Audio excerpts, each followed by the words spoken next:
Amitji, there is anxiety among the Motua communities regarding the papers and documents to be produced in the SIR process. And would you like to consider anything so that they can get rid of their anxiety? मतुआओं को डरने की कोई जरूरत नहीं है। ये Bharatiya Janata party का वादा है।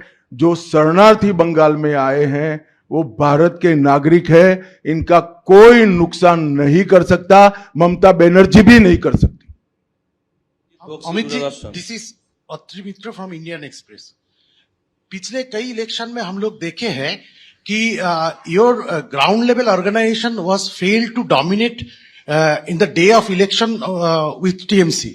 So is your organization is ready for now in 2020? आपने ध्यान से नहीं देखा है।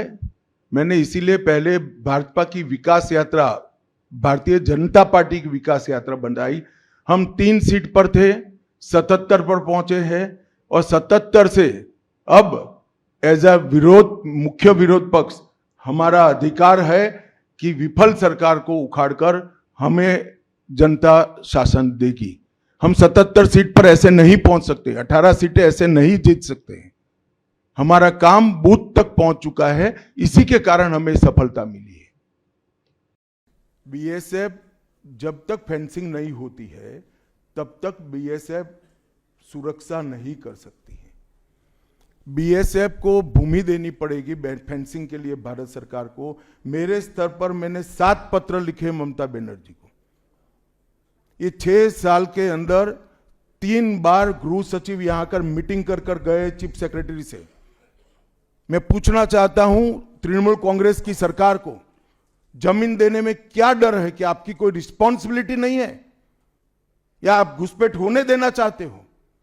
और फिर भी नदी नाले जंगल कहीं से कोई घुसपैठिया आ जाता है, कहां आता है? सबसे पहले गांव के थाने और पटवारी के बगैर कोई रह सकता है? इसके डॉक्यूमेंट कौन बना रहा है? बंगाल सरकार बना रही है। देश भर से जो घुसपैठिए पकड़े जा रहे हैं, इनके पास से बंगाल के डॉक्यूमेंट, फर्जी डॉक्यूमेंट पकड़े जाते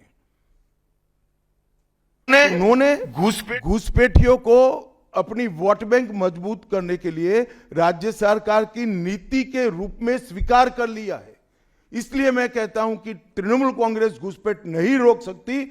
बंगाल की डेमोग्राफी खतरनाक तरीके से बदल रही है और आने वाला समय बहुत चिंताजनक है। एबीपी आनंद एगिए थाके एगिए राखे।